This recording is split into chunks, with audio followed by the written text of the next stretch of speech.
karena dua pasangan yang lainnya ini akan mengalami kesulitan. 03 dan 02 ini kan akan mengalami kesulitan. Outstanding pikiran utamanya itu akan mengalami kesulitan. Kalau 01 kan lebih slow ya, karena dia benar-benar di luar dari bayang-bayang Jokowi. Saya kira itu nanti ini akan menjadi panggungnya 01 ya, kalau bisa mengkapitalisasi, karena mereka yang paling siap dengan narasi-narasi perubahan. Mungkin handicap dari 03 adalah bagaimana mendefinisikan posisi diametral hari ini dengan Presiden Jokowi. Itu akan sangat berpengaruh tentang konstruksi kebijakan di masa yang akan datang akan dia ambil.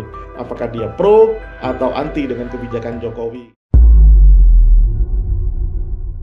Selamat malam Tribuners, program Tribunnews on Focus hari ini menjumpai Anda kembali bersama dengan saya Nila Irda.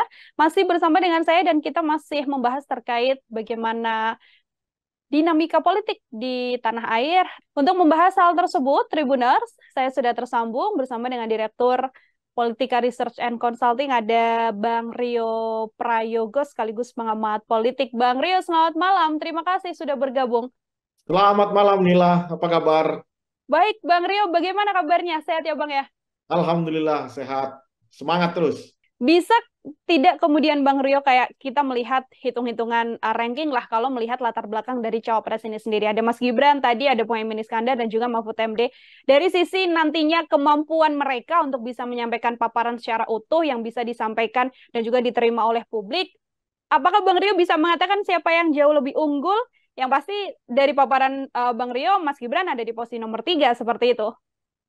Nila, kita bayangkan demokrasi ini kan orang itu diekspos dengan ide dan gagasan begitu ya, atau rencana kerja ketika dia jadi seorang leader, menjadi seorang pemimpin, jadi seorang presiden, wakil presiden. Publik kemudian dibiarkan untuk menonton dengan harapan setelah menonton publik itu bisa memilih mana yang terbaik di antara yang ada. Kan begitu pikiran dasar demokrasi begitu ya. Karena apa? Karena tiga-tiganya merasa mampu menjadi pemimpin, menjadi presiden di Indonesia, menjadi wakil presiden Indonesia. Nah, karena tiga-tiganya merasa mampu, maka publik diminta untuk memilih. Nah, tapi kalau kemudian kita sudah bersepakat, founding fathers kita sudah sepakat untuk mengikat sistem demokrasi sebagai pilihan sistem di Indonesia ini ketimbang sistem pilihan yang lainnya, kerajaan atau ya bentuk-bentuk monarki yang lainnya gitu ya. Tentu orang yang mau berkonsentrasi sehingga atau kandidasi itu harus diwarnai dengan warna-warna yang penuh dengan intelektualitas, harus diwarnai dengan warna yang penuh dengan keyakinan kepemimpinan di masa yang akan datang. Tapi kalau tidak pede, hanya sekedar ingin merebut kekuasaan, ya tentu ini akan menjadi persoalan. Bagaimana publik bisa tahu? Ya kamu mau jualan apa? Demokrasi kan begitu tuh. Produk adalah dirinya, kemudian diekspos sehingga orang bisa tahu, ya you mau jualan apa? Jualan pikiran, jualan apa, begitu ya. Nah, oleh karena itu dibuatlah peranata politik namanya debat. Nah, tapi kalau debat juga mau dihindari, debat juga mau dikurangi porsinya, bahkan sekarang aturannya sudah berubah. Tadinya ada sesi sendiri capresnya, ada sesi sendiri cawapresnya, tapi kemudian di mix seperti ini, akhirnya kan kehilangan esensinya.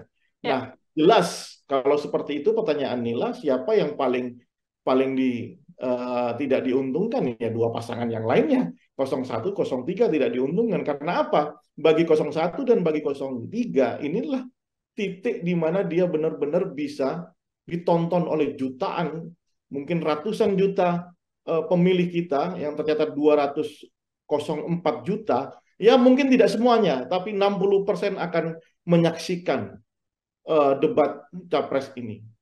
Ya inilah demokrasi sesungguhnya. Makanya porsinya jangan dikurangi, sehingga ini menurunkan semangat berdemokrasi. Jangan kemudian level pilpres ini diturunkan menjadi level pilihan kepala desa begitu ya. Jangan diturunkan jadi pilihan RT. Padahal inilah bagaimana peranata politik bernama debat kandidat di dalam konteks pemilu itu sangat dibutuhkan oleh masyarakat terutama supaya mereka bisa merekam apa janji politiknya, apa ide dan gagasannya ke depan, sehingga mereka datang ke TPS dengan pikiran-pikiran yang rasional. Hmm. Oke, itu di sisi calon wakil presiden begitu ya. Bang Rio, ada yang bisa diunggulkan ataupun yang juga dirugikan dengan tidak bisanya menyampaikan paparan mereka secara utuh di hadapan rakyat Indonesia, bisa dikatakan seperti itu. Ini tadi Bang Rio mengatakan Prabowo Subianto sudah cukup berpengalaman, bisa dibilang 3 kali begitu kan mengikuti debat capres dan juga cawapres. Kemudian kalau kita melihat Anies Baswedan, kemudian juga kita melihat Pak Ganjar Pranowo dan nantinya akan berhadapan. Kira-kira situasinya dari kacamata Bang Roy akan berlangsung seperti apa ini, Bang? Sangat seru tentunya. Ini akan terjadi perbedaan apa namanya school of thinking begitu ya. Bagaimana cara pandang, paradigma, kemudian perspektif itu akan tumpah ruah di debat kandidat ini. Hmm. Ya, dari 01 dengan paradigmanya yang sangat apa namanya paradigma pembaharuan, pendekatan yang lebih sifatnya liberalis kalau saya lihat begitu ya. Kemudian paradigma 02 yang intinya ini adalah keberlanjutan, meskipun kita tahu bahwa Prabowo di 3 periode pilpres sebelumnya itu adalah anti dari keberlanjutan, tapi ya inilah situasi politiknya. Kemudian 03 yang jauh lebih hari ini lebih tidak punya apa namanya menurut saya agak kesulitan mendefinisikan apakah ini perubahan atau ini keberlanjutan begitu ya. Nah, makanya kalau berbicara tentang ide besarnya, ya big idea-nya, tentu nanti tidak akan banyak diekspos. Karena apa? Karena dua pasangan yang lainnya ini akan mengalami kesulitan. 03 dan 02 ini kan akan mengalami kesulitan. Outstanding pikiran utamanya itu akan mengalami kesulitan. Kalau 01 kan lebih slow ya, karena dia benar-benar di luar dari bayang-bayang Jokowi. Nah, mungkin nanti perdebatannya lebih banyak soal apa namanya hal-hal sifatnya programatik begitu ya. Hmm. Di sisi itu bukan di ide dasar apakah ini melanjutkan soal IKN misalnya. 01 jelas kan ya kan untuk memikirkan ulang, merekalkulasi ya soal IKN. 02 lanjutkan. 03 nah saya belum tahu seperti apa begitu ya.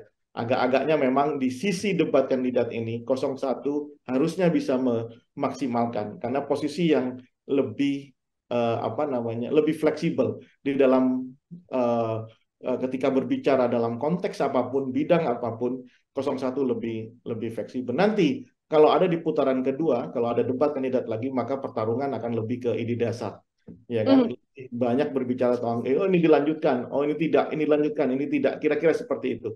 Tapi kalau Hmm. ada masih 3 orang saling berdebat, 3 pasangan saling berdebat, saya kira lebih ke hal yang sifatnya programatik karena masih ada 2 pasangan yang menurut saya agak kesulitan mendefinisikan apakah ini dilanjutkan atau tidak, apakah ini ada perubahan atau tidak, begitu ya. Dan tidak mungkin rasa-rasanya 03 sama 02 mengatakan wah ini dilanjutkan semuanya dari apa yang sudah dilakukan oleh Jokowi. Nah, Hmm. saya kira itu nanti ini akan menjadi panggungnya 01 ya kalau bisa mengkapitalisasi karena mereka yang paling siap dengan narasi-narasi perubahan. Karena spiritnya setiap konsentrasi, setiap perhelatan pemilu itu adalah upaya mengkoreksi apa yang sudah dilakukan oleh periode sebelumnya. Begitu, Nela. Oke, lebih diunggulkan atau lebih percaya diri untuk pasangan nomor 1 karena paparannya sudah jauh lebih jelas dibandingkan dengan pasangan nomor urut 2 dan pasangan nomor urut 3. Terkait blunder ini, Bang Rio, karena kan memang satu hal blunder yang kemudian terjadi dalam debat capres dan juga cawapres, ini kan juga menjadi salah satu hal yang mungkin berpengaruh juga untuk nanti narasi publik bisa bergeser dari yang mungkin mendukung, kemudian mengkritik habis. Ini bagaimana terkait blunder ini? Apakah juga jadi cukup potensial dalam debat capres-cawapres nanti? Ya, justru itu karena dibutuhkan apa namanya periode debat ya Hmm. masing-masing kandidat baik itu capresnya, cawapresnya begitu ya. Karena publik juga mungkin saja saya juga orang yang akan menikmati setiap blunder-blunder itu. Karena apa? Karena blunder itulah yang akan mempengaruhi persepsi masyarakat terutama di kelas menengah ya, kelas menengah ya middle middle up lah ya, kelas menengah ke atas itu yang akan mempengaruhi persepsinya. Ya, apakah kemudian dia akan tetap memilih satu orang kandidat yang sudah dia pilih, atau mereka akan mengubah pilihannya ke kandidat yang lainnya. Karena ingat bahwa potensi swing voters data per hari ini itu ada di angka 40%. Sangat tinggi. Ya, sangat tinggi. Swing voters adalah kelompok pemilih yang masih memungkinkan untuk merubah pilihannya. Jadi dia belum menjadi definitive voters untuk satu pasangan calonnya. Ya, dia masih bisa mungkin berubah. Salah satu yang bisa merubah atau variabel yang bisa merubah pilihan mereka adalah ketika dia telah melihat debat kandidat yang akan disiarkan oleh TV-TV di seluruh Indonesia itu. Oke, ada 5 kali debat kandidat nantinya Bang Dio, yang mana terakhir ini akan dilaksanakan kan di 4 Februari, sudah dekat juga dengan kontestasi, kurang dari 10 hari begitu.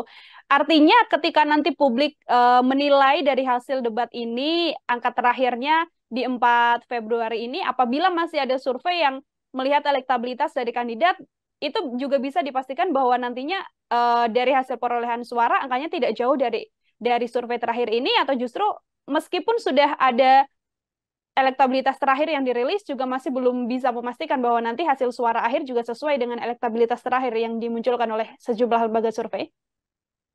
Oleh karena itu, kalau memang peranata politik bernama debat kandidat ini tidak dimaksimalkan oleh masing-masing calon, ya maka surveinya tidak akan mengalami perubahan yang signifikan, ya kan? Paling tidak ada 2 hal yang bisa merubah peta elektoral. Pertama, debat kandidat. 5 kali itu banyak loh. 5 kali itu akan mendistribusi percakapan di di publik itu secara simultan, ya kan? Debat kandidat saja pasti sudah akan munculkan percakapan di di masyarakat, dan kemudian masyarakat akan menilai siapa yang paling eligible untuk dipilih sebagai presiden, ya. Nah, makanya oleh karena itu saya termasuk mazhab yang meyakini, ya, meskipun sudah ada juga kelompok epistemic community seperti kita ini mengatakan bahwa debat itu tidak ada pengaruhnya terhadap elektoral, ya kan? Karena selalu menganggap politik di Indonesia itu adalah kelompok orang yang cuma nerima bantuan dan lain-lain. Tapi saya termasuk orang yang optimis. Instalasi demokrasi kita ini sudah mengalami kemajuan, dan kelompok kelas menengah itu, apalagi anak-anak muda, itu sudah terliterasi dengan baik tentang politik, sehingga saya yakin kelompok menengah ke atas ini yang sudah teredukasi itu akan menunggu momen debat untuk merubah pilihannya atau terus dia di situ. Oleh karena itu ini kesempatan buat semua pasangan calon untuk mengekspos pikiran-pikiran besarnya, apa agenda-agenda mendesak yang akan dilakukan ketika dia jadi presiden.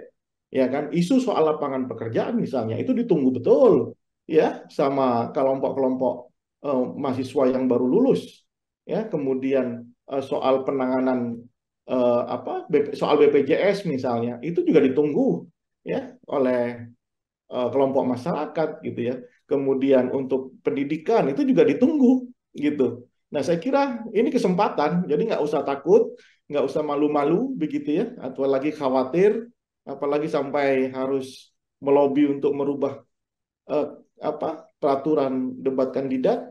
Nah, saya kira tidak perlu seperti itu. Justru masyarakat ingin tahu. Yang kedua, apa yang bisa merubah penetrasi dari tim sukses masing-masing di level grassroots.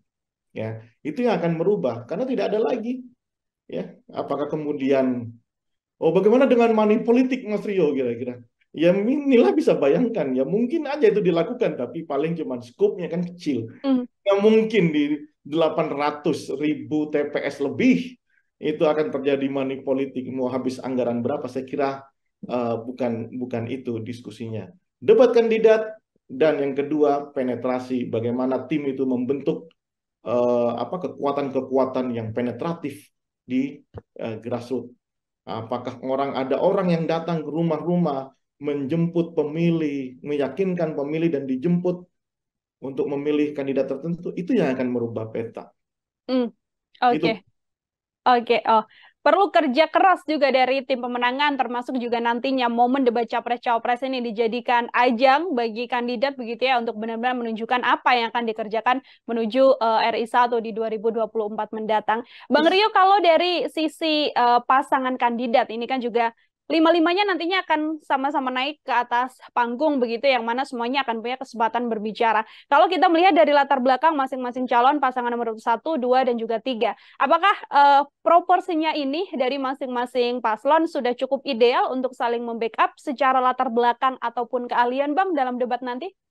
Ya, dalam konteks ini saya harus katakan pasangan 01 mungkin sudah sangat siap ya, karena sudah ya kita tahu Anies Baswedan adalah orang intelektual di Indonesia ya. Kita tahu kapasitasnya ya, kita tahu apa namanya track record-nya di dunia intelektualitas. Saya kira karena perdebatan ini kan perdebatan intelek ya, bukan perdebatan pinggir apa namanya di apa warung kopi begitu ya, tapi ini murni bagaimana mendesain misalnya soal apa kebijakan ekonomi, kebijakan politik, hukum dan HAM begitu ya.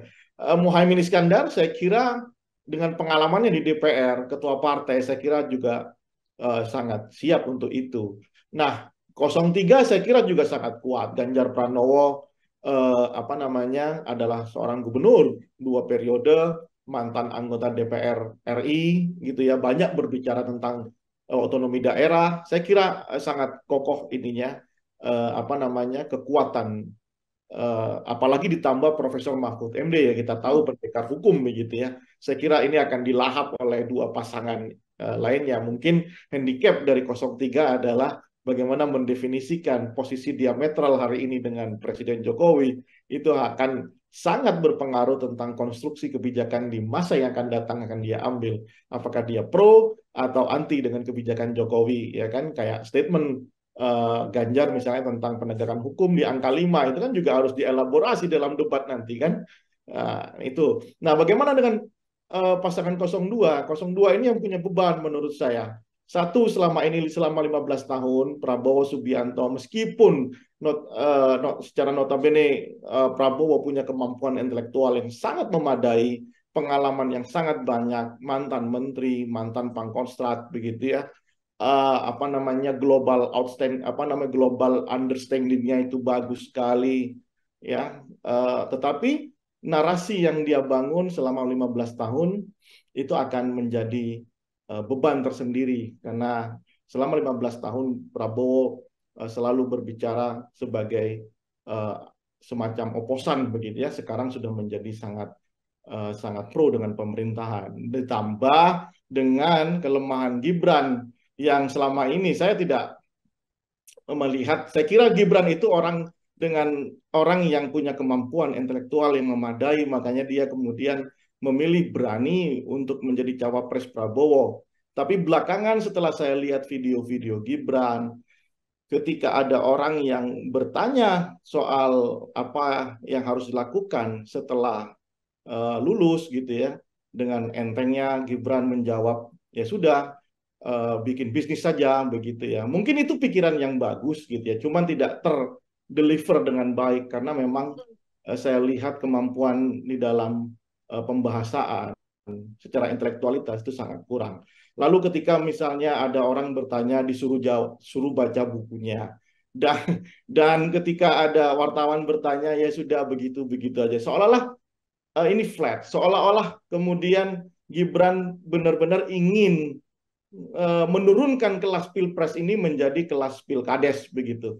Nah, ini yang menurut saya akan jadi beban di pasangan 02, dan itu make sense ketika ada usulan dari timnya untuk mengurangi debat atau mungkin minta didampingi gitu ya. Sehingga ya jangan salahkan publik juga ketika nanti ada anasir-anasir yang diproduksi, misalnya minta didampingi presiden, kalau masih kurang minta didampingi bapaknya begitu ya. Karena memang apa ya? Karena Gibran pintu masuknya sudah bermasalah, sehingga publik terutama di kelas menengah dan kelas atas gitu ya, itu kemudian sangat kritis terhadap Gibran ya. Pasangan 02 tim suksesnya harus siap dengan kritisme itu begitu ya. Mungkin bisa jadi masyarakat di level grassroots banyak yang memilih Prabowo, Subianto dan Gibran karena memang Jokowi efek begitu ya. Tetapi bicara debat ini kan layer tersendiri, panggung tersendiri, parata politik yang berbeda ketika dia memberikan sembako atau senyuman saja ke level grassroots. Ini murni pertarungan intelektualitas, kapabilitas, sehingga publik benar-benar sadar siapa yang layak untuk memimpin Indonesia di masa yang akan datang. Begitu, Nila. Oke. Dua pertanyaan terakhir dari saya. Ini yang pertama masih menyangkut soal bagaimana Mas Gibran begitu ya, karena memang proporsinya masih kurang tepat untuk bisa perform dalam debat Cawapres ini. Namun yang tadi juga disampaikan Bang Rio, ada latar belakang sosok Presiden Jokowi, sang ayah, yang sudah pasti sudah bisa dikatakan tidak mungkin tidak memberikan jurus-jurus ibaratnya ya, untuk kemudian dari pengalaman 2 kali debat atau beberapa kali debat yang dilakukan oleh Presiden, apakah juga bantuan dari Presiden Jokowi untuk strategi-strategi debat ini juga masih belum cukup, Bang, untuk bisa mengantarkan Gibran perform dalam debat Cawapres? Oh, berbeda. Jokowi itu adalah satu hal, Gibran itu adalah satu hal. Ya, Jokowi itu coming from yang benar-benar kita tidak tahu gitu ya, dan Jokowi itu bisa mengakumulasi pikiran orang-orang kampung, orang-orang desa, bahwa mereka itulah direpresentasikan oleh sosok bernama Jokowi. Apapun jawaban Jokowi ketika berbicara intelektualitas, itu intelektualitasnya versi kampung, versi anak muda. Jokowi selalu menjawab setiap persoalan. Satu, ketika itu Jokowi itu punya kemampuan mentalitas yang cukup diyakini, meskipun versinya itu bukan versi kampus begitu ya, bukan versi epistemic community, tapi versi ala Jokowi begitu ya, versi seperti kaum kebanyakan. Nah, tapi Gibran ini kan tidak. Gibran ini lulusan Australia, ya, kemudian pergaulannya juga internasional. Gibran juga pernah memimpin Solo, saat ini bahkan masih memimpin Solo, ya. Tetapi kemudian kita terbelalak karena ternyata Gibran ketika berondong banyak pertanyaan oleh kelompok yang katanya menjadi baseline pasangan 02, yakni anak-anak muda, justru menghindar dari pertanyaan-pertanyaan ini. Nah, sementara kita ini kan butuh melihat pikiran-pikiran cerdas, pikiran-pikiran besar, pikiran-pikiran yang seolah-olah kita menggantungkan harapannya kepada calon presiden. Nah, itulah yang diharapkan sama masyarakat. Rupanya saya belum melihat sejauh ini, ya. Kita belum melihat, masyarakat belum melihat, publik belum melihat Gibran benar-benar bisa menunjukkan dirinya apakah dia itu selevel dengan Jokowi ketika itu atau ini terlalu dipaksakan. Makanya ini kesempatan buat Gibran untuk belajar menjawab semua keraguan publik gitu ya, entah itu belajar dari bapaknya begitu ya, kan nggak mungkin juga didampingi ketika debat kandidatnya, atau mau dibuat peraturan PKPU baru begitu ya, setelah didampingi sama capres, didampingi sama capres definitif, kan nggak mungkin ya. Ini kan jadi negara Konoha benar, menjadi lelucon sepanjang hidup kita nantinya ya. Jadi menurut saya ini kesempatan buat Gibran, kesempatan buat Prabowo Subianto untuk meyakinkan ke publik bahwa elektabilitas dia yang tinggi saat ini itu layak untuk didapat gitu ya. Bukan hanya dengan gimmick-gimmick yang menurut saya jauh dari intelektualitas yang harusnya menjadi backbone kita, tulang punggung kita di dalam berdemokrasi. Oke, terakhir Bang Rio, kalau tadi kita membahas dari sisi bagaimana Capres dan Cawapres untuk melakukan strategi dan lain sebagainya, ini kan juga mempengaruhi suara publik. Kalau dari sisi publik sendiri, di momen debat Capres dan Cawapres nantinya, poin apa yang kemudian harus disoroti atau diambil oleh publik begitu agar kemudian nantinya semakin yakin untuk menjatuhkan pilihan pada pasangan nomor urut 1, 2, ataupun 3, Bang Rio. Sekaligus menjadi closing statement dari Bang Rio.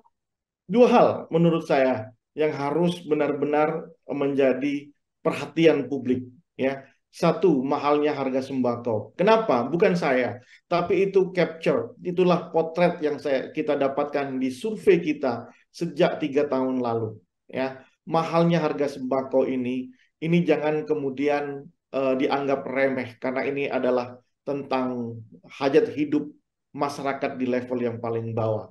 Akses mereka untuk membeli, ketersediaan, itu juga harus menurut saya harus menjadi diskusi menjadi adu program kelak ya ketika masing-masing ini berdebat begitu. Bagaimana caranya ya Kak? Apakah kemudian menghidupkan lahan-lahan pertanian atau kemudian mengembangkan bagaimana pertanian di kita atau menghentikan impor. Ini harus menjadi diskusi ya, dan itu akan harusnya menjadi landscape pemikiran masing-masing kandidat ya. Sekali lagi, mahalnya kebutuhan sembako itu ada di top rank setiap kita survei apa agenda paling mendesak yang harus diselesaikan oleh pemerintah. Yang kedua, persoalan hukum. Ini akan menjadi diskusi antar semua kandidat dan juga akan diikuti oleh publik tentang hukum kita. Bayangkan, Nila, Ketua KPK saat ini bermasalah. Ya, kita tidak menuduh apakah ini benar-benar sudah bersalah atau tidak karena ini masih dalam proses hukum, tapi setidaknya ini institusinya saja adalah institusi pemburu korupsi, ya ketuanya tersandung kasus korupsi.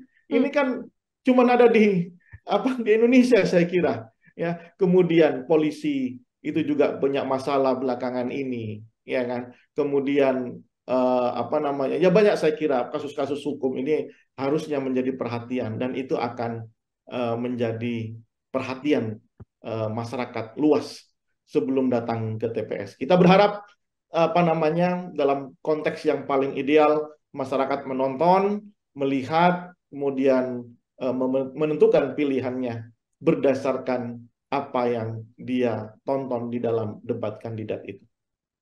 Baik, terima kasih sekali atas paparannya dan juga diskusi kita hari ini, Bang Rio Prayogo, Direktur Politika Research and Consulting. Semoga publik juga kemudian punya gambaran untuk nantinya menantikan debat Capres-Cawapres dan bisa menentukan pilihan untuk mengantarkan 5 tahun ke depan menuju Indonesia yang pastinya lebih baik lagi. Bang Rio, terima kasih sudah bergabung. Selamat beraktivitas kembali, Bang Rio. Terima kasih, Nela. Ya, Tribuners, demikian program Tribunnews on Focus hari ini. Nantikan program Tribunnews on Focus lainnya dengan bahasan-bahasan lain. Saya Nila Irda, pamit undur diri. Terima kasih dan selamat malam.